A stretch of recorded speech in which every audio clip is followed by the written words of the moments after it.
यद विद्यादर्पणायते। आगे कौन सा पहले से? और 101 से 110 तो हुए यहाँ भी, 20 हो जाएंगे जब पढ़ेंगे अपन 100 के आगे। अभी पहले 1 से 20 तक पढ़ लो।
प्रतिपत्तिर्यथा योग्यम वात्सल्यमभिलप्यते।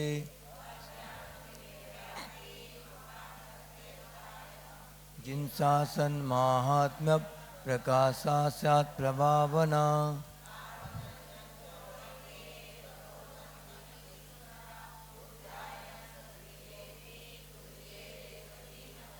ततो जिनेन्द्र भक्तोऽन्यो वारिसेनस्तथा परा विष्णुश्च वज्रनामा च शेषयो लक्ष्यतां गतौ। बस। देवाधिदेव कजर वर्तमान शासन श्री महावीर भगवान की, आचार्य भगवान श्री समंत भद्रदेव की, आचार्य भगवान श्री विद्यासागर जी महामुनि राज की, नवाचार्य श्री समय सागर जी महामुनि राज की, मणिवर श्री 108 अजित सागर जी महाराज की। अब शिक्षाव्रत का यहाँ उपदेश चल रहा है। कौन सा? वैयावृत्ति या फिर अतिथि संविभाग या दान, इसके कई नाम मिलते हैं आगम में। कई कई आचार्यों ने इसको वैयावृत्ति के रूप में लिया, जैसे कि अतिथि संविभाग भी एक नाम मिलता। कितने नाम हो गए? एक तो वैयावृत्त, एक अतिथि संविभाग और एक दान। ये कई प्रकार के नाम इसके मिलते। और अब आगे इसका लक्षण अपन को आज पढ़ना है। सबसे पहले अपन ने क्या पढ़ा था? 4 प्रकार के शिक्षाव्रत होते हैं। पहला शिक्षाव्रत कौन सा था? जोर से बोलो। देशावकाशिक। इसमें क्या था? किसे कहते देशावकाशिक? दिग्व्रत में जो मर्यादाएं बांधी दिशाओं की, उनमें भी अब वो कम करते जाना। इतने दिन के लिए, इतने महीने के लिए, इतने साल के लिए, मर्यादा के भीतर भीतर, यानी नियम पूर्वक, नियम नहीं, नियम पूर्वक मर्यादाओं को सीमित कर लिया। उन जो दिग्व्रत की मर्यादाओं को और सीमित करते जाना, देश व्रत में आएगा। अब इसके बाद फिर कौन सा था? सामायिक। सामायिक किसे कहेंगे कि तीनों संध्याओं में या फिर 2 संध्या में यथा युग, यथा क्रम के अनुसार। पहली पद्माधारी जो होगा वो कौन से एक टाइम तो कम से कम सामायिक करेगा, और दूसरी पद्माधारी 2 टाइम तो कम से कम करना चाहिए, और तीसरी जब सामायिक प्रतिमा हो जाती है तो फिर तीनों संध्याओं में वो अपनी आत्मा के विकास के लिए समय निकालेगा। और उसका कर्तव्य है कि अब, क्योंकि सामायिक कैसी होती है, मैं क्या बताया था, कई बार बता चुके जी वाली बात, कि सामायिक आचार्य बोलते थे कि 5 व्रतों की पूर्णता किससे होती है? सामायिक से। आपने पूरे व्रत निर्दोष पालन कर रहे हैं और सामायिक निर्दोष नहीं कर रहे, कुछ नहीं। अगर सामायिक निर्दोष कर रहे हैं तो अपने आप सब व्रतों की निर्दोषता होती जाएगी, पक्का है। धीरे धीरे करके अपने आप दृढ़ता बढ़ती जाएगी, क्योंकि विषयों से अगर आप दूर नहीं होंगे, हिंसा आदि 5 पापों से दूर नहीं होंगे, आत्मा की अनुभूति आप सामायिक में मन लगे नहीं सकता कभी भी, पक्की। ये तो हमने बताया था ना वो वाला सूत्र आचार्य पूज्यपाद देव का इष्टोपदेश का, कौन सा?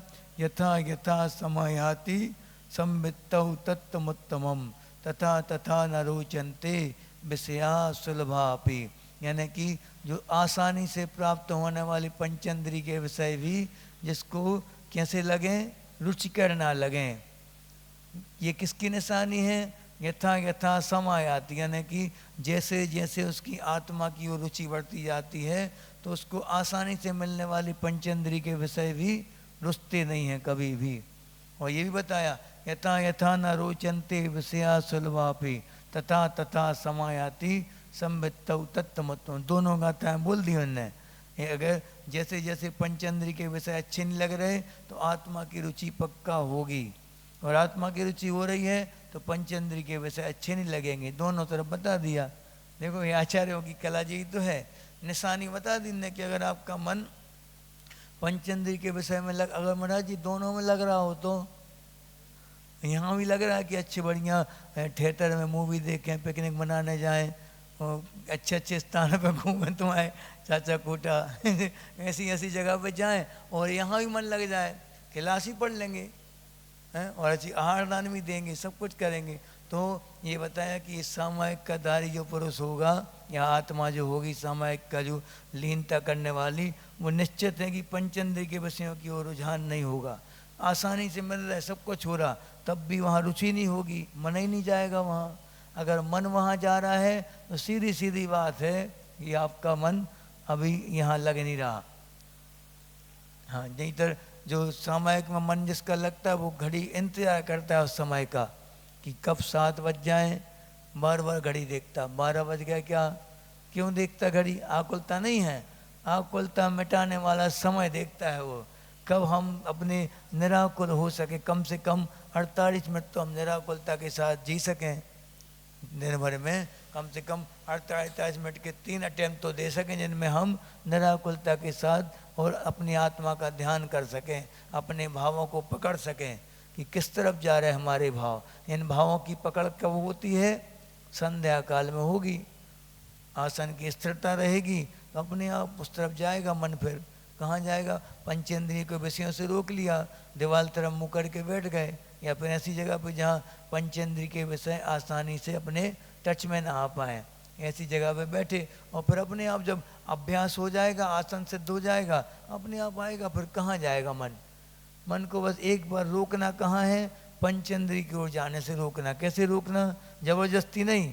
हमने क्या बताया, अगर जबरदस्ती आप मन को रोकने का प्रयास करेंगे तो फिर और ज़्यादा मचेगा फिर मामला, फिर और ज़्यादा निकाल के लाएगा पुरानी गंदगी सब पूरा। ऐसे कई बार उदाहरण था कि अच्छी एसी गाड़ी में घूमने वाला कुत्ता, एक जैन साहब ने कुत्ता पाला, तो खूब घूम रहा था वो गाड़ी में घूमता घूमता, और उतरा जैसी थोड़ी रिलैक्स किया उनने, लेकिन झपकी लग गई और छलांग लगा के वो कांच में से कूद गया गाड़ी में से, और एक बच्चे की गंदगी पड़ी थी, मुंह मार दिया। ऐसे अपना है मन, ऐसे ही मन का स्वभाव यही है। जब तक आप उसको अगर सही तरीके से टेंड नहीं करेंगे, जब तक ऐसे ही होगा वो।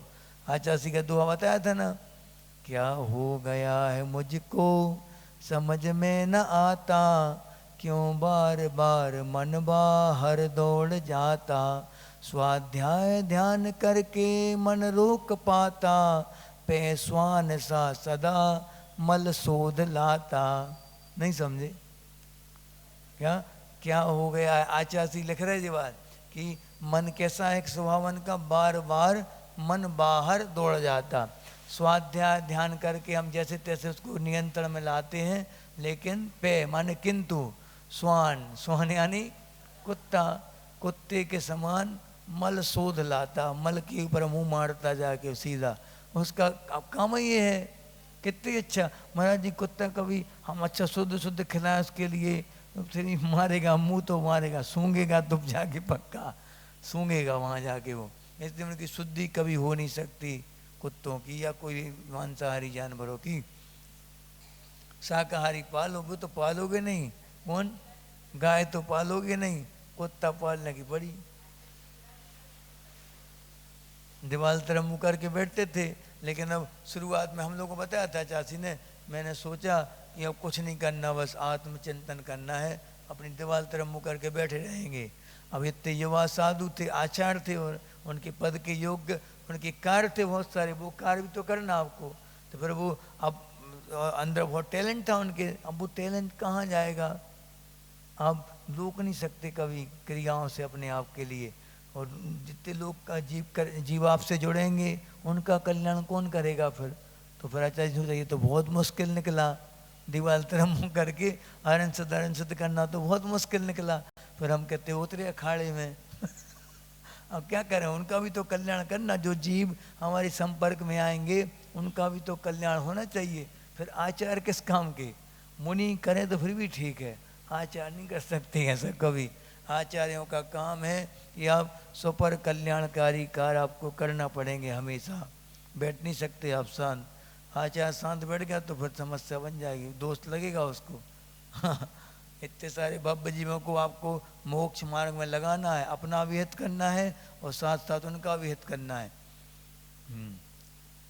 अब यहाँ बता रहे कि ये 5 पापों से दूर होना ही सामायिक है। कम से कम उतने समय तो अपन निर्वृत्त होके 5 पापों से, और बिल्कुल कोई संपर्क नहीं किसी से, ना माता पिता से, ना घर बार से, ना धन संपत्ति से, ना मोबाइल से, ना लैपटॉप से, कोई बिल्कुल स्विच ऑफ करके डाल दो एक तरफ बस। अब समय के में पास रख के बैठे मोबाइल तो क्या होगा फिर?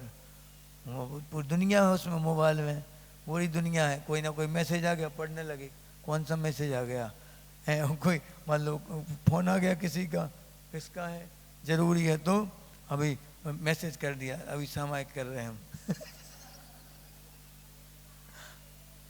किसका?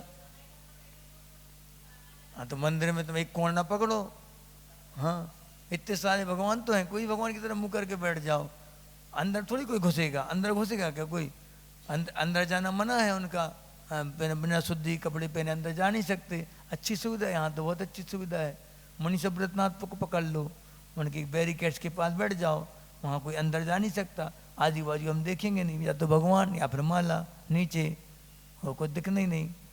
हाँ जी बात है कि तुम 24 के भगवान की यहाँ बैठ गए बिल्कुल सटके, और तुम कांच में से देख रहे हो कोई आ रहा देखते अब उनको कोई नहीं रोक सकता भैया। अब कि दीवार तरफ मुँह करके बैठ गए, और मान लो लकड़ी लगी है, सुनो सुनो, लकड़ी लगी, टेबल रखी, मान लो दीवार तरफ टेबल रखी है, कहीं स्टील का वो प्लेट लगी है, उसी में देख रहे हो कोई काय को दीवार तरफ मुँह किया, फिर काय को किया? मुंह मोड़ना। आचार्य बोलते गाथा थी बहुत सुंदर समय सार में, पंचविंद्रिय मुंडा तन मुंडा हत पाए तन मुंडा है, और मन मुंडे न विसैया 10 मुंडा वन्या समय। जो क्या महाराज जी मुंडा मुंडा मुंडा मुंडा मतलब ये 10 प्रकार के मुंडन बताए गए, जिन शासन में 10 प्रकार के मुंडन बताए गए। 5 इंद्रियों का निरोध, मन वचन काय का निरोध, कितने हो गए? 8 हो गए। और देखो पंचविंद्रिय मुंडा तन मुंडा माने शरीर का मुंडन करना, काय नहीं, काय का लगाएगा और शरीर का लगाएगा। यहाँ शरीर का मुंडन कहते, अब हिलाना नहीं डुलाना नहीं है शरीर के लिए बिल्कुल, खुजाना उजाना कुछ नहीं, ये मुंडन हो गया। पंच इंद्रियों का मुंडन, मन का मुंडन सबसे कठिन होता। पंच इंद्रियों का मुंडन तो फिर भी कर लोगे, संभव है, लेकिन मन का मुंडन करना साधुओं के लिए बस संभव है, जो कि पंच इंद्रियों के विषयों से उदासीन हो गए। अब इंद्रियां कभी भी गलत विषय में नहीं जाती। नाक का काम क्या है? सुगंध दुर्गंध लेना, उसका काम है, लेकिन उसमें राग द्वेष कराना किसका काम है? मन का। वो करवाता है राग द्वेष। अच्छी नहीं है, नाक बंद कर लो, नाक बंद। ऑर्डर ऑर्डर फॉलो करते अपन लोग। बस आत्मा मन के अनुसार चलने लगती, और जब आत्मा को अपन एक आत्मा जब सजग हो जाती है तो फिर मन को ऑर्डर देती है, वो कंट्रोल में रहो। तुम कौन हो? मेरे कारण तुम्हारा अस्तित्व है, मैंने ही तुम्हें बनाया है। हमने संडे के प्रवचन में बोला था ना, रविवार के प्रवचन में, ये सब जो अपने जीवन में होता है, अपना शरीर हो चाहे अपने नो कर्म हो, सब किसके द्वारा बनाए गए? हमारे स्वयं के द्वारा बनाए गए हैं। आठों कर्म किसने बनाए? जीव ने। जीव की सहायता के बिना कोई कर्म नहीं बन सकता। और वो जब जो अपने सामने आता है तो अपन को लगता है कि हम कैसे पार पा पाएंगे इन कर्मों से। तुम्हारी स्वयं की रचना बनाई है। उदाहरण कौन सा दिया था इसके लिए? जंजीर वाला। एक आदमी जंजीर बनाता था और क्या करता था, वो जंजीर बना के अपना ठप्पा लगा देता था, और बस इसकी धारणा इतनी मजबूत बन गई थी, मेरी बनाई हुई जंजीर को कोई तोड़ नहीं सकता संसार में, मैं स्वयं नहीं तोड़ सकता अपनी बनाई जंजीर के लिए, ऐसी उसकी धारणा बन गई। अब ये सच था कि उसकी बनाई सांकल जो थी इतनी मजबूत थी, कोई नहीं तोड़ सकता था उसके लिए। फिर अब एक बार क्या हुआ कि वो जेल में पहुंच गया, कैद हो गई। कैद हुई तो उसका पूरा शरीर जंजीरों से जकड़ दिया गया, लेकिन वो सब जंजीरों को तोड़ सकता था, उसकी प्रसिद्धि थी, ताकतवर था वो। सब कोई जंजीर उसके सामने मिनट भर भी नहीं रुक सकती थी कभी भी। तो बहुत खुश था, प्रसन्न था बिल्कुल। तो इटलाता हुआ वो कैद में पहुंच गया, जेल में। अब एक साधु बाबा आए, उन्होंने साधु ने पूछा कि आप पूरे शरीर जंजीरों से जकड़ा है तुम्हारा, और इतने खुश हो रहे तुम, इतने खुश क्यों हो रहे? उसने क्या कहा कि संसार की ऐसी कोई जंजीर नहीं जो मैं ना तोड़ सकता हूँ। और फिर जैसे ही साधु थोड़ी आगे गए, रोने की आवाज़ आई, रोने लगा वो। तो फिर लौट के आए साधु, अरे क्या हो गया तुम्हें, क्यों रो रहे तुम? अभी तो इतने बढ़िया प्रसन्न थे तुम और विश्वास से भरे थे। तो वो क्या कहने लगा, ये मार का देखो। किसका मार का था वो? उसी का मार का लगाया था। उसने क्या धारणा बना ली थी, मेरी बनाई जंजीर मैं भी नहीं तोड़ सकता। बस अब साधु ने क्या कहा, जब तुम दुनिया की हर जंजीर बनाना भी जानते हो और तोड़ना भी जानते, तो फिर ये कौन सी चीज़ है? उसको विश्वास दिला दिया, बस प्रसन्न हो गया। ऐसे अपना है, अपन क्या सोचते, हम कैसे पार पाएंगे संसार से, कैसे मुक्त होंगे, जबकि तुमने अपना संसार किसने निर्मित किया? तुमने स्वयं किया। निकलना सीखो, आप जानते हैं निकलना, बस गुरु की मदद चाहिए बस उसके लिए। गुरु मदद करने तैयार बैठे हैं तलवाड़ा में। बस पुरुषार्थ क्या करना है? पुरुषार्थ ये करना है कि निकलना है घर से, बस घर से निकल के यहाँ तक आने का पुरुषार्थ तो करना पड़ेगा। साधु थोड़ी वहाँ जाएगा। साधु जिस दिन भगवान की होम डिलीवरी होने लगी तो हो गया कल्याण पर जैन धर्म का। ये ऑनलाइन शांति मांति धारा तो फिर भी होने लगी। अब भगवान को और कब सुविधा हो जाए, कर ऐसी कोई नई पीढ़ी के बच्चे बोलते हैं ऐसी कोई सुविधा हो जाए, सुबह से उठना उठना सब बच जाए, भगवान को एक आदमी लेके और घर पहुंच जाए सामने। रोज 7:30 बजे डेली बिल्कुल सामने खटखटाया, भगवान आ गए, खोलो दरवाज़ा, खोलो भगवान आ गए, हम दर्शन कर लें, पड़े पड़े बिस्तर में, बस जयराम जी की, अब जाओ घर आओ। भगवान को रख दिया मंदिर में, सांकल लगा दी कि धोखे से आ ना जाए। वो पीछे पीछे भगवान पूजा करने जाते हैं, फिर उसके बाद लॉक 3-3 4-4 ताले डाल देते। धोखे से आ गए वो तो आ गए। तो हमें भगवान के भी श्रद्धांत तो है, लेकिन दुकान पर जाएंगे देखेंगे वो कौन बैठा ले उनके लिए, दुकान चल रही थी, भगवान कहाँ बैठेंगे वहाँ, उनको 16-17 की व्यवस्था कौन करेगा? इसलिए ताला लगा दो, सबसे अच्छा बैठो भगवान, आप शांति से बैठो। इतने सारे भगवान बतिया लो, आपस में बात करते रहो, हम लोग जा रहे अपना पैसे कमाने।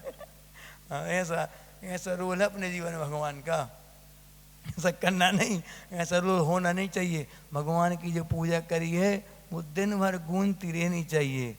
वहाँ पे भी जब कोई जीव अपने संपर्क में आता है दुकानदारी में या फिर घर गृहस्थी में, कोई चूहे छिपकली हैं, काकरोच हैं, मक्खियाँ हैं, सबके प्रति क्या भाव होना चाहिए? करुणा भाव आना चाहिए सबके प्रति, तब तो पूजा सार्थक हुई। नहीं तो क्या मतलब हुआ ऐसी पूजाओं का, ऐसी सामायिकों का?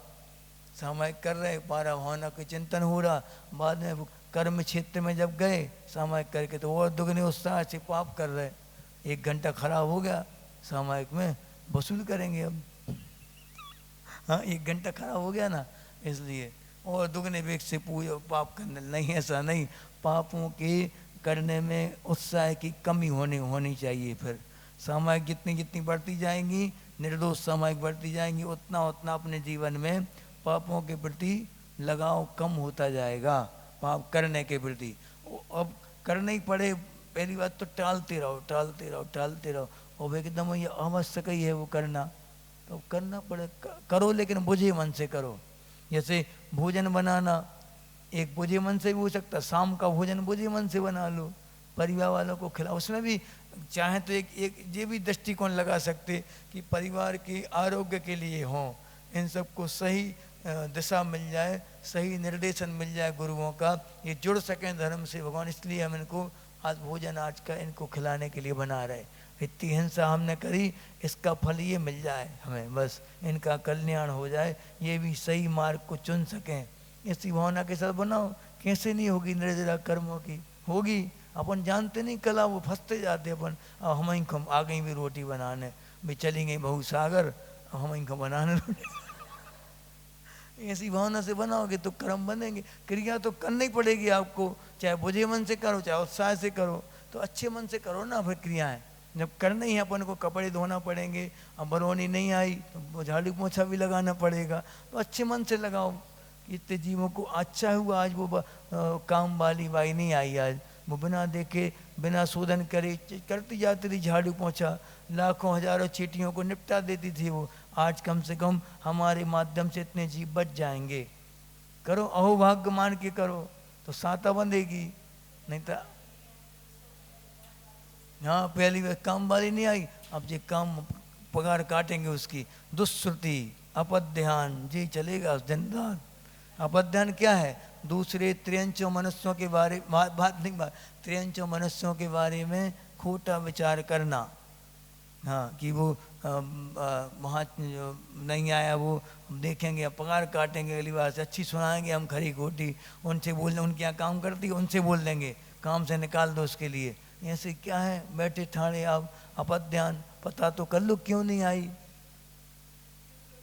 हाँ कोई ना कोई होगा, शारीरिक पर सबका शरीर अपना अपना रहता है। तुम तो अच्छे बढ़िया ऐसो आराम से 56 भोग खा रही हो, वहाँ जाके देखो क्या खाते वो, सूखी रोटी खाते हैं, उसके बाद भी तुम्हारा पूरा काम करते हैं, अपना काम करते, घर का बच्चों को पालते, तुम्हारा काम करते हैं। ऐसी सोची कभी उसके बारे में? ये दृष्टिकोण लगाया कभी? लगाओ। पूरा खुला मैदान तो डला है, कौन ने रोका? कर्म निर्जरा करने से किसने रोका आपको? करो, दिन रात कर सकते चाहे तो, बैठे बैठे करो। दिन सामायिक का समय 48 मिनट है, ये धारणा बदल देना। सामायिक का दिन रात समय है आपके लिए, दिन रात करो सामायिक। हर कंडीशन में अपने परिणाम देखते रहो, किस तरफ जा रहे हैं हमारे भाव, अशुभ भाव की तरफ जा रहे हैं कि शुभ भाव की तरफ जा रहे हैं, देखते रहो अपने आप को। और फिर देखते देखते एक दिन ऐसा आएगा कि अपन को अलग से दिमाग नहीं लगाना पड़ेगा, अपने आप अपनी आदत बन जाएगी कि अपन नेगेटिव सोचेंगे ही नहीं कभी किसी के बारे में। बच जाए, हमेशा के लिए अपनी मेंटलिटी बन गई है। अपन बस कुछ समय शुरुआत में जो नेगेटिव विचारधारा वाले लोग हैं उनसे बच के रहना, बस जो अपन को उल्टी पट्टी पढ़ाने वाले हैं, अच्छे कामों से बिचकाने वाले हैं, ऐसी लोगों से, आप ऐसी महिलाओं से ऐसे दूर रहो उनसे, बस उनसे बच गए आप तो आपने आधी जंग तो जीत ली। फिर बाकी की जंग अपने मन को जीतने की है, कर लेंगे अपन धीरे धीरे करके। अच्छे विचार अपने मन में बढ़ाएंगे, बुरे विचार कम होते जाएंगे। ये सब कलाएं अपन सीख चुके हैं, इसमें नहीं सीख चुके, अब सीख तो चुके हैं, प्रैक्टिकल बस की नहीं बोलना हम। हाँ तो यहाँ पे प्रोषद हो गया। अब पहले सामायिक करना सीख ली, सामायिक के बाद अब सामायिक का समय बढ़ाना है तो क्या करना पड़ेगा, उपवास एकासन, उसके लिए प्रोषद बता दिया।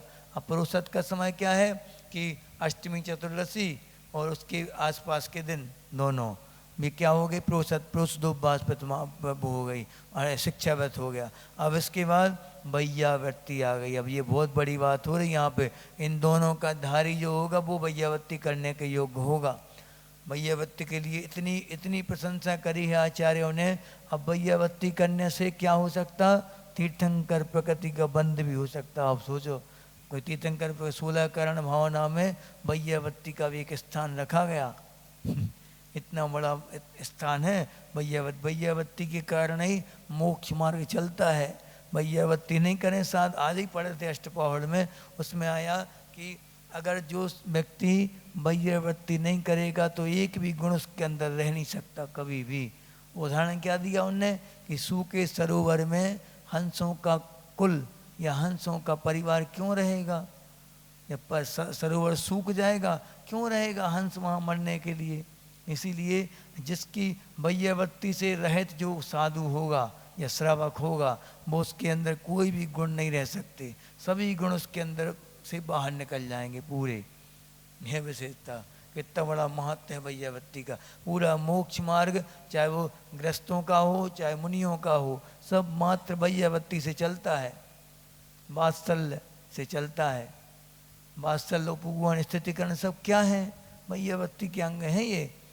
कि जब मान लो कोई विचलित हो रहा है अपने पद से, अपने मार्ग से विचलित हो रहा है कोई व्यक्ति है, उसको आवश्यकता है प्रेम की, वात्सल्य की। आप नहीं दोगे वात्सल्य साधर्मी के लिए, वो चला जाएगा दूसरे धर्मों में चला जाएगा। ऐसे जा रहे कई लोग चले गए, कई लोग बहक गए, साधु तक चले गए।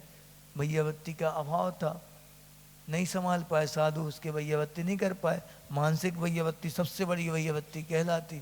ऐसे कई साधु हैं जो कि सही तरीके से उनकी वैयावृत्ति नहीं करी गई, वो चले गए। वो वात्सल्य का अभाव था संग में, उस समय चले गए।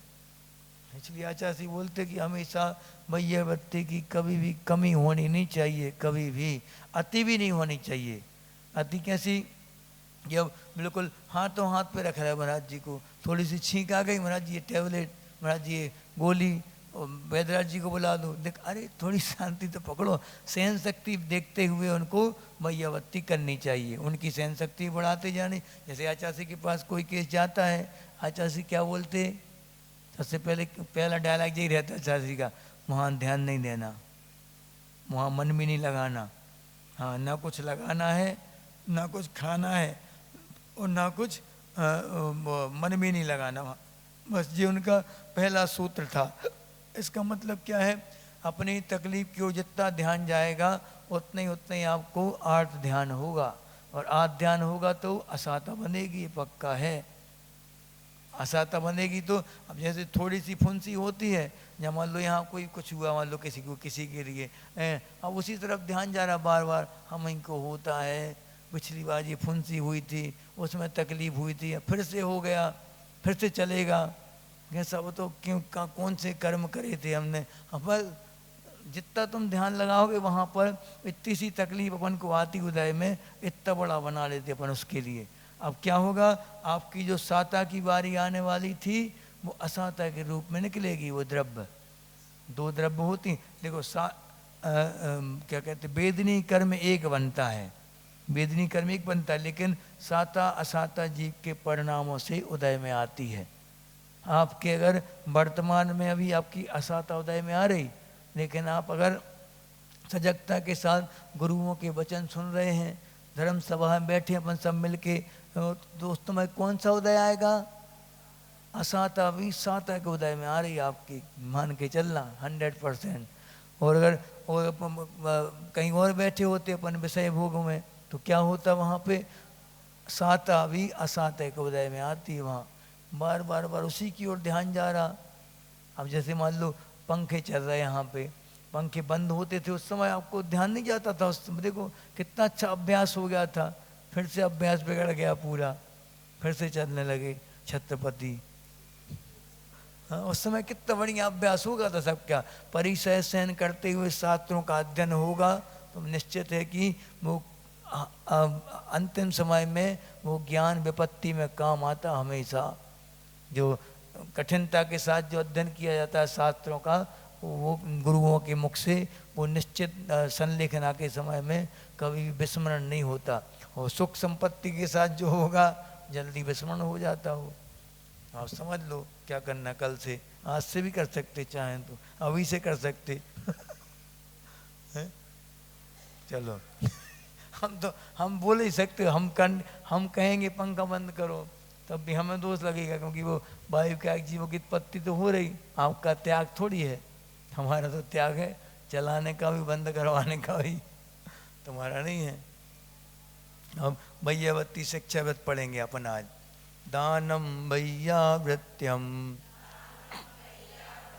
धर्माय तपोधनाय गुणनिधये अनपेक्षितोपचारो पक्रीमग्रहाय विभवेन दानं वैयावृत्यं धर्माय तपोधनाय गुणनिधये अनपेक्षितोपचारो पक्रीमग्रहाय विभवेन। बन जाएगा पढ़ते, फिर से पढ़ाएं, पढ़ो पढ़ो।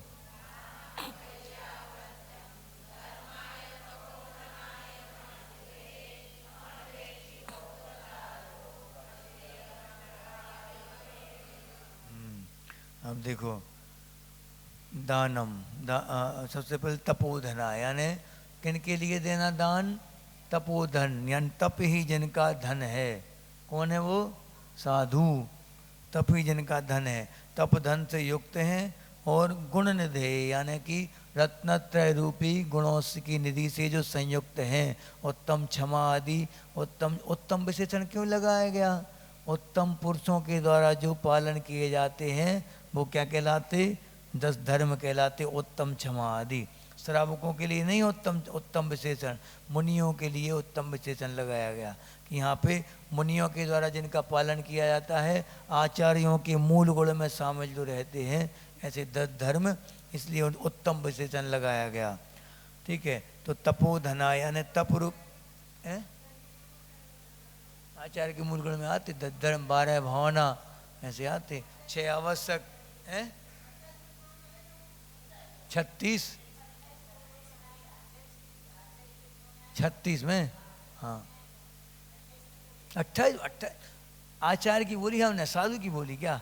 आचार्य परमेष्टि के मूल गुण में 10 धर्म आते हैं। तो 10 धर्म उनके हमेशा धारण कर है, तो साधुओं के लिए भी हैं वो, लेकिन आचार्यों के लिए विशेष रूप से हैं। 12 भावना भी आई, 12 भावना का विशेषकर मुनियों के हैं वो, मुनियों 28 मुनियों का पालन तो आचार्य भी करते हैं, ऐसा नहीं, आचार्य मुनि तो हैं ही, ऐसा नहीं। वो एक पदवी दी गई है विशेष, मैंने संघ का संचालन करने के लिए, व्यवस्था बनाने के लिए एक पदवी रखी गई कि आचार्य उपाध्याय। बाकी हैं तो वो साधु है सबके सब, ऐसा नहीं कि 36 कर रहे हैं तो ये 28 छोड़ दो, अब नहीं, 28 तो करना ही है, हैं? वो ये व्यवस्थापक के हिसाब से उनको पावर दिया गया विशेषकर। ठीक है, चलो तो जी तपोधना माने तप धन से युक्त हैं, गुण निधि यानी सम्यक दर्शन आदि जो गुण हैं उनके भंडार हैं, निधि माने भंडार। और अग्रहाय माने कि ग्रह नहीं है जिनका, अग्रहाय ग्रह किससे बनता हम बता चुके पहले, गृहिणी से बनता है ग्रह, जिसमें गृहिणी रहती है, पत्नी रहती है, स्त्री रहती है, वो ग्रह है। नहीं तो धर्मशाला या मकान तो ईंट चूने पत्थर से बनता है, मकान और गृह में बहुत अंतर है। ग्रह किसका होता है? ग्रस्तों का, ग्रह में जो स्थित है वो ग्रस्त है। और हम लोग भी घर में स्थित हैं, तो घर में नहीं, जहाँ पे गृहिणी रहती है पत्नी, वो कहलाएगा ग्रस्त घर। ठीक है, अग्रहाय माने कि ग्रह के त्यागी मुनीश्वर के लिए, ग्रह के त्यागी होते हैं मुनीश्वर। विभवेन माने कि विधि द्रव्य आदि संपत्ति के अनुसार। विधि क्या है? विधि कौन सी बताई? दान की विधि कौन सी है? वो विधिवत करना चाहिए। द्रव्य कौन सा द्रव्य देना चाहिए, कौन से मौसम में वो द्रव्य है, आगे आएगा विस्तार से। और आदि संपत्ति के अनुसार। अब अनपेक्षता ये मेन विशेषता हो गई। अब देखो दान की विशेषता सबसे बड़ी ये बता दी उनने, अनपेक्षितोपचारो यानी कि उपक्रिय, यानी कि प्रतिदिन करना है दान। प्रतिदिन चौका लग गया 4 दिन का हो गया काम, हो गया दान, ऐसा नहीं। प्रतिदिन दान बताया गया श्रावक के लिए। आपको प्रतिदिन साधु के लिए आहार देना चाहिए। प्रतिदिन दूसरे के चौके में जाके दो, खुद लगाओ, बलगान करो घर के बाहर खड़े होके। हाँ, शुद्धि का भोजन स्वयं करो। अभी अभी पाउडर वाउडर रखे थे वो, अब पाउडर वगैरह अभी बचते थे ना ये चातुर्मास में। कितने दिन की मर्यादा रहती चातुर्मास की? 3 दिन की मर्यादा। अपने आचार्यों ने ये मर्यादाओं का विधान क्यों रखा? क्योंकि तुम खुद देख लेना कभी बहुत गौर से, आटे के ऊपर छोटे छोटे से 3 इंद्रिय जीव, इतने छोटे बिल्कुल बारीक, पुस्तकों में हो जाते नहीं जैसे पुस्तक के अंदर जीव होते, ऐसे आटे के ऊपर भी चलते हुए जीव दिख जाएंगे तुम्हें। कई इल्लियाँ तो दिखती हैं ही सबके लिए, बाकी मर्यादा के बाहर 3 दिन के बाद वहाँ भी जीवों की उत्पत्ति शुरू हो जाएगी। इसलिए आचार्यों ने 3 इंद्रिय की तुम्हें मांस खाने से बचाने के लिए मर्यादा का विधान रखा। अब तुम्हें लगता हो मर्यादा का महाराज जी, मर्यादा इसलिए हम पतवा नहीं लेते, मर्यादा का कौन खाए? तो मांस खाओ फिर। घर में चक्की है, सब कुछ सुविधा, इतनी सुविधा हो गई आज के समय में तो चक्की के लिए कि खोलने की सुविधा भी है चक्की को। पहले तो ऐसा था कि भैया 7 दिन में चक्की साफ करनी पड़ती थी पूरी, खोल खाल के धो धाओ सुखाओ उसके लिए। अब कितनी बढ़िया सुविधा हो गई, ब्रश आता है उसका बढ़िया, वो पार्ट आते उस पार्ट पूरे साफ कर लो, पूरा रोज साफ कर सकते डेली चाहें तो। तब भी अपन नहीं करें तो अपना प्रमाद माना जाएगा। आज के समय हम तो ये बोलते कि चतुर्थ काल की अपेक्षा आज बहुत सरल है प्रतिमाओं का पालन करना, बस हम अपनी कमजोरी के कारण नहीं कर पाते। एक बार मन को नहीं समझा पाते अपन, और इतना विश्वास अपने अंदर पैदा नहीं कर पाते कि हमारी प्रतिमाओं का पालन कैसे होगा। जबकि बॉम्बे दिल्ली कहीं चले जाओ, पुणे महाराष्ट्र बेंगलोर कहीं भी चले जाओ, हर जगह कुएं मिलते हैं। प्रतिमाधारी जाते हैं और वहाँ रहते हैं, प्रतिमा का पालन कर रहे हैं। अब ऐसे ग्रुप का, ऐसे ऐसे मोबाइल का ज़माना है, आप चाहें तो ऐसे ग्रुप बना लें कि कौन से शहर में कितने प्रतिमाधारी हैं, उनका एड्रेस क्या है, वहाँ पर उनसे फ़ोन पे बात कर लो कि हमारा भी इतनी तारीख को आ रहा है, बस कुएँ का पानी दे देना, व्यवस्था कर देंगे। कौन प्रतिमाधारी नहीं करेगा व्यवस्था? इतनी सुविधा के ज़माने में अपन बस इतनी सी बात पर रह जा कि भाई कौन मर्यादा का भोजन करे, बहू झगड़ा करेगी, वो बहू बच्चे पानी भर के नहीं लाएंगे, तो टाँका सिस्टम कर लो, 3-3 4-4 लीटर की वो भर लो ठिनटेस टंकी, उसका पालन करो। कर सकते चाहे तो, अब हम तो बोल ही सकते बस जबरदस्ती तो कर नहीं सकते कि ले प्रतिमा चलो करो कह सकते, तो कह नहीं सकते, आप लोगों के ऊपर है। हाँ, क्योंकि अंतिम समय आने वाला है ना चतुर्मास का। हाँ, अब चलो देखो, तपोधनाय गुण निधेय हो गया।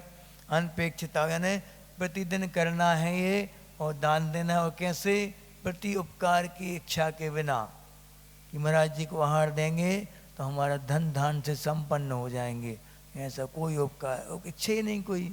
हमें तो मात्र इनकी साधना में सहयोगी बनना है, इसलिए हमने चौका लगाया कि हम अपने हाथों से, और जैसे ही रखेंगे महाराज जी के कर कमलों में क्या ग्रास, अपने हाथ से बनाए हो ग्रास, उसी दिन हमारी स्त्री पर्याय धन धन हो जाएगी, हमारी ये पाक कला निखर जाएगी। और बिल्कुल हमने जब सीखा था, हम पढ़ाने गए थे खुरई गुरुकुल में, पढ़ाया हमने 1 साल, तो वहाँ पे रोटी बनाना सीख गए हम धोखे से।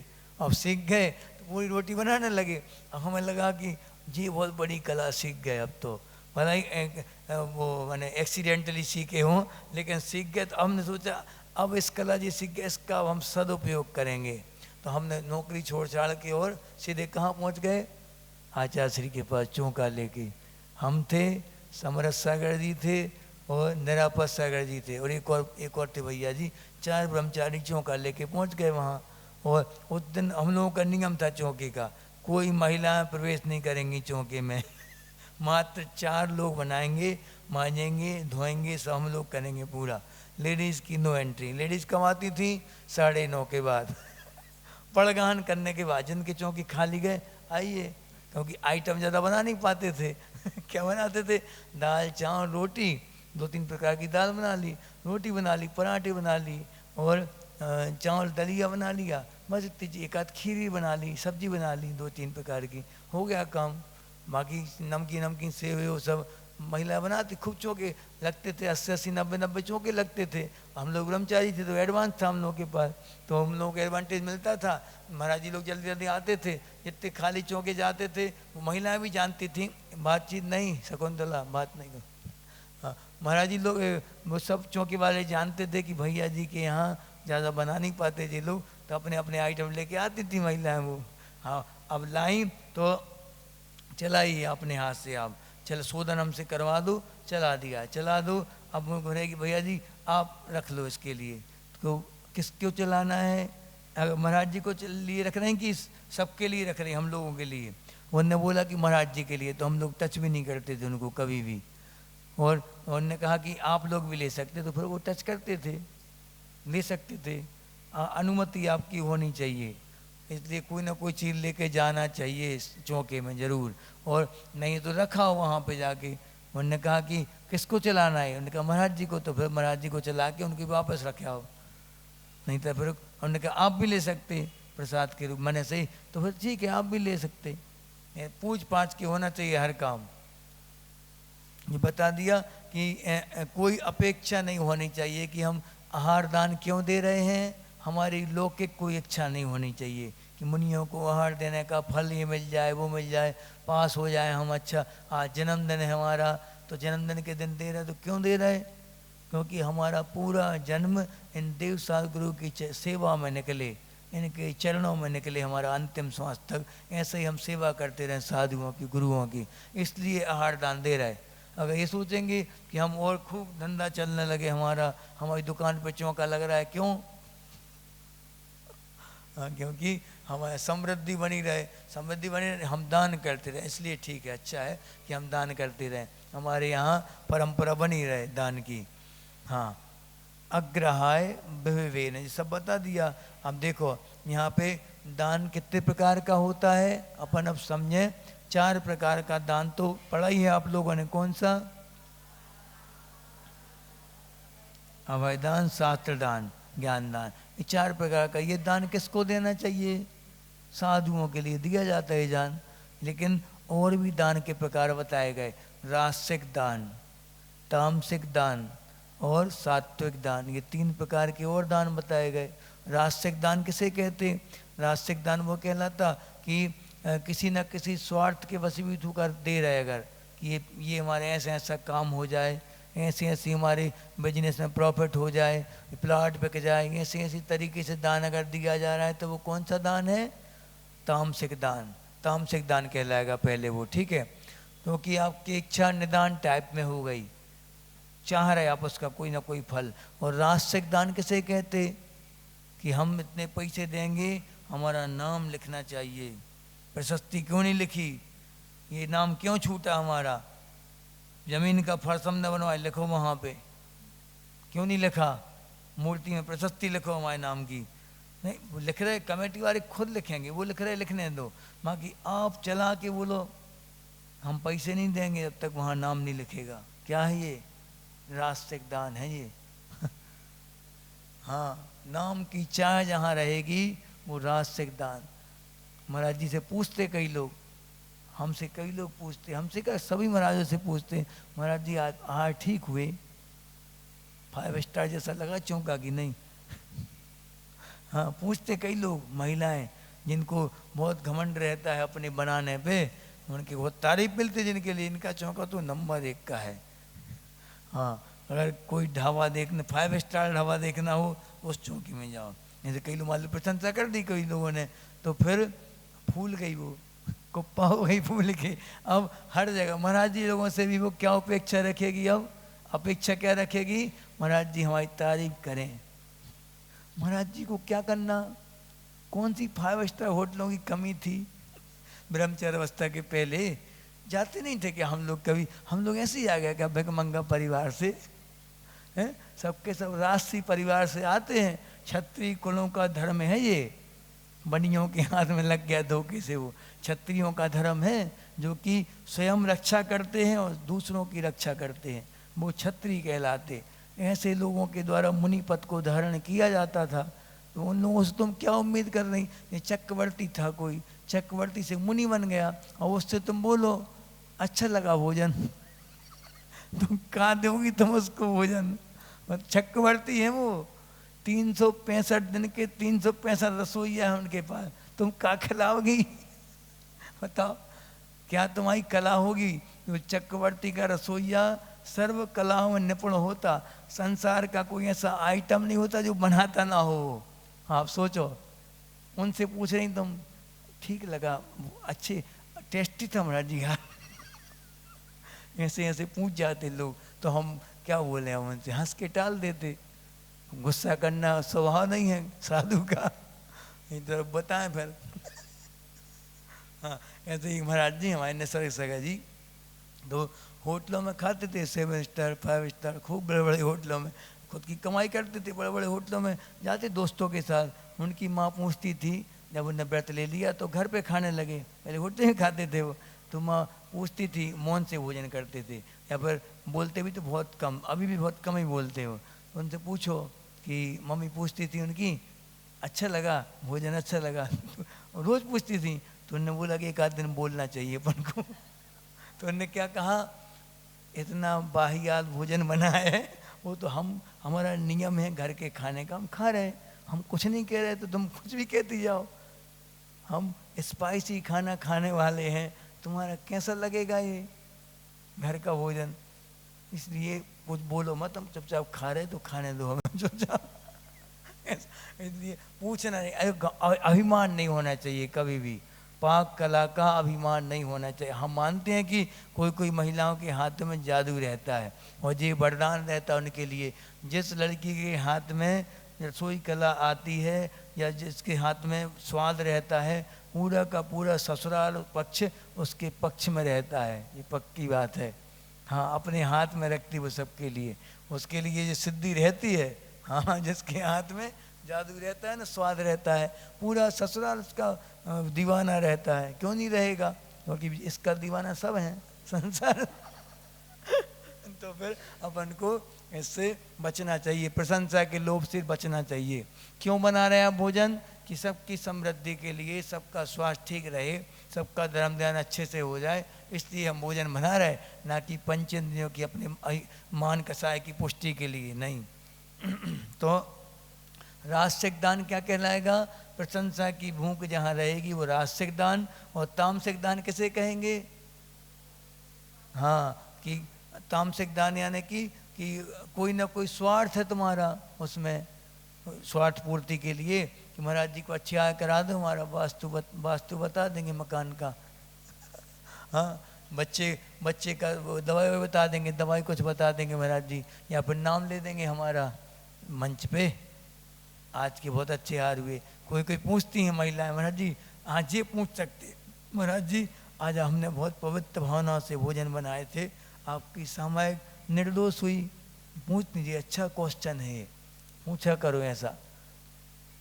हमसे नहीं सबसे पूछ, हमने बता दिया, हमसे पूछ लिया तुमने, सबसे पूछा करो ये प्रश्न, लेकिन अंतरंग से पूछा करो। जब तुमने सही में बनाया हो निर्दोष भावना से, अच्छी 12 भावना पढ़ते हुए, बहुत अच्छी पवित्र भावना के साथ आपने बनाया भोजन, अच्छे निष्कसाय हो के, कसाय न बढ़ के चौके में कोई भी कसाय का प्रसंग नहीं बने, अच्छी शांति के साथ बन रहा, बिल्कुल कोई भी एक दूसरे से ऊंची आवाज़ में बात नहीं हो रही, बिल्कुल शांत माहौल है, उस माहौल में आहार बनाया गया तो अपने आप सामायिक निर्दोष होती साधुओं की। ये पूछना चाहिए महाराज जी आपकी सामायिक अच्छे से हुई आज, कैसा कौन सा चिंतन आया समाज में, सामायिक में हमें बता दो महाराज जी, थोड़ा चिंतन पूछ लिया तो फिर अपने आप की पीठ थपथपा लो कि आज हमारी ये पाक कला, ये आरंभ सारंभ करना आज धुल गया पूरा पाप। साधु के चरणों हाथों में जैसे ही हमने ग्रास रखा, पूरे के पूरे दिन भर के पाप जो रसोई में करे थे सब के सब प्रक्षालन हो गया सबका। ऐसे विचार आने चाहिए मन में चौंका लगाने वालों के। आते नहीं है महाराज जी, तो लाओ धीरे धीरे प्रयास करो, नेगेटिव विचारों से बचो। अब वहाँ पता थी वो तो हमारे यहाँ आएंगे ही नहीं महाराज जी, वहाँ जाएंगे पता था हमें। हम सब जानते हैं कौन कहाँ जाएगा, हमें हमसे पूछो हम सब बता देंगे कौन से महाराज जी कहाँ जाएंगे, हमें सब पता है। तो ने इतनी अच्छी प्रक्रिया थी जो कर्म जरा की, वहीं पे कर्म बंद कर दिए, ऐसा कह के अपन ने सोच के। कभी नहीं सोचना चाहिए। साधु अपनी मर्जी से जाता है और देखता है, पात्र देखता। जैसे कि अभी हम गए थे कल ही एक चौके में गए, हमने इतने सारे चौके छोड़ के आपको पड़गान दिया और आपने क्या असावधानी कर दी। हमने सारा भी किया कि वहाँ चींटियाँ हैं, आप देख के परिक्रमा लगाइए, उन्हीं के ऊपर पैर रख दिया, तो हम क्या बोले, हम बताओ। और कोई बाहर का कोई व्यक्ति होता तो हम अलग कर देते, घर वाले थे किससे अलग करें, हम ही अलग हो जा रहे हैं। चलिए लौट गए, क्या करें हम बताओ। सावधानी रखनी चाहिए। श्रावक जैसे आपने 16 पहना, अब 16 में आप मुनि जैसे हो गए अब आप श्रावक नहीं हैं, आप मुनि हो गए आप। क्योंकि मुनियों को आहार देने लायक 16 वो कहलाता है कि अब नीचे देख के चलेंगे, आप चिताई पे नहीं चलेंगे। महाराज चिताई तो प्लास्टिक की है, प्लास्टिक की है, लेकिन उसके अंदर जीव वो दिख रहा है तुम्हें क्या? नहीं दिखते कभी। तो 16 की चिताई नहीं होती, 16-17 का विकल्प नहीं है, उसके अंदर जीव हैं, उनको देख के चलो। घास पे नहीं चलेगा वो, अनछने पानी जहाँ बह रहा वहाँ नहीं चलेगा। सोचो आप, जीव मर्यादा रखनी चाहिए। गाड़ी में आ गए, 16 मन शुद्धि वचन शुद्धि काय शुद्धि, आहार जल शुद्ध है, पसीने नहीं आ रहा उनको, इतनी दूर आहार देने आई पसीने नहीं आ रहा, तो पूछ लेते फिर हम। पूछना पड़ता कि अब एक्सीलेटर से तो नहीं आई, नहीं महाराज जी पैदल आए, अरे पसीना नहीं आ रहा तो बिल्कुल पहुँच लिया, हाँ रेस्ट कर लिया तो बात अलग है। बाकी अलग दिख जाता, जो व्यक्ति चलते हुए आता है उसकी सांसों की स्पीड और उसके पसीने के रफ्तार सब बता देता है कि कौन कितना कहाँ से आया। महाराज जी हम तो हमारी चीज़ थोड़ी चल के आई, हम चल के आए, तो रास्ते की चली हुई चीज़ें नहीं लेंगे मुनिराज, सकरी चीज़ें। माने जो जैसे रसोई ले आए, तुम सीधी रोटी का डिब्बा उठा ले आए, रोटी उनके यहाँ का चलने दो, कच्चा है महाराज जी, कच्चा सही, कम खा लेंगे थोड़ा, लेकिन वहाँ से चल के तुम यहाँ तक लाए, 7 घर तक तो ठीक है, 7 घर का, 7 घर से बाहर हुआ तो फिर वो मर्यादा के बाहर का हो गया। 7 घर भी लगे, ऐसा नहीं कि मोहल्ला में 700 घर हैं, 7 ही घर जैन समाज के हैं, तो हम तो वहाँ से लाए 1 किलोमीटर दूर से, 7 ही घर तो पड़े बीच में जैन समाज के नहीं, कुल 7 घर ऐसा रहता है। तो अब दान की विवेक होना चाहिए, श्रावक के अंदर विवेक। इस अपन पढ़ेंगे अच्छे विस्तार से, जल्दी तो नहीं है, अच्छे से पढ़ेंगे। ये चैप्टर ऐसा है कि बिल्कुल जागृति का समय है। अब जितने लोग बचे कुचे हैं उन सबको कम से कम वो तो सच्चे श्रावक बन जाए, अच्छे विवेकवान श्रद्धावान। क्योंकि हम लोग अनुभव करते रहते ना, चौकों में जाके देखते रहते, सब टालते रहते सब बातें मुस्कुराते हुए, फिर भी बताना हम लोगों का कर्तव्य है, बताएंगे हम लोग जाके। नवदा भक्ति की चर्चा होगी विस्तार से, अच्छी पूजा की चर्चा होगी, पूजा में क्या क्या पढ़ते हो, धवल मंगल गान रवा कुलई, गान की जगह ज्ञान कर दिया, धवल मंगल ज्ञान रवा कुलई, ज्ञान नहीं है गान है, हाँ। और उसके बाद ओम भ्रीम नहीं, मम ग्रहे वहाँ पे जिन ग्रहे नहीं, मम ग्रहे मुनिराज विराजते, या जो भी बोलते हो तो मम ग्रहे बोलना चाहिए। जिन ग्रहे में तो जो सबके घर आ गए वो तो मम ग्रहे, ठीक है। और यहाँ कहीं चला तो जिन ग्रहे, चौके में अपने घर में आए हैं तो मम ग्रहे। मम ग्रहे कौन? दूसरा कोई घुसपैठ कर ले चौके में, किराए का आदमी, वो नहीं मम ग्रहे। मालिक बोलेगा मकान मालिक, पूजा मकान मालिक करता है, किराएदार करने लगते पूजा, मकान मालिक पूजा ही नहीं आती, मौके नहीं मिलता, वो संकोच करता है बेचारा, तो तुम लोग गा देती हैं। अब एक्सपर्ट हो तुम, PhD करी तुमने, तो हम तो कई साल से करा चुके, अब उसको तो करने दो, एक मौका उसको तो दो। तुम लोग क्यों बोलते बीच में? पूजा करना कर्तव्य किसका है? मालिक का कर्तव्य है। सामने होना चाहिए मालिक को, पूरा घर सामने हो, आप वहाँ चौका संभालो तब तक। हाँ वो तो चौका वही संभाल, हम तो ये करेंगे पूजा, तुम्हारा घर हो जैसे दूसरों के घर में घुसपैठ कर दी और मालिक बन के बैठ गए, हम करेंगे पूरा काम। ऐसा कभी नहीं करना चाहिए, डकैती लगेगी। अपन को उनको मौका देना चाहिए, क्योंकि वो कब पूजा करेंगे, बस सीखने दो। महाराज जी मार थोड़ी रह के गलती हो जाए तो छड़ा झापड़ा मार दें, ऐसा तो करेंगे नहीं। सिखाएंगे प्यार से, भैया ये ठीक नहीं, ऐसा करो, ऐसा ऐसा बोलो, सिखा देंगे, वो सीख जाएंगे। बोधि समाधि परिणाम शुद्धि स्वात्मोपलब्धि से विश्व की सिद्धि चिंता मणिम चिंतित वस्तु जाने और मंद मानस।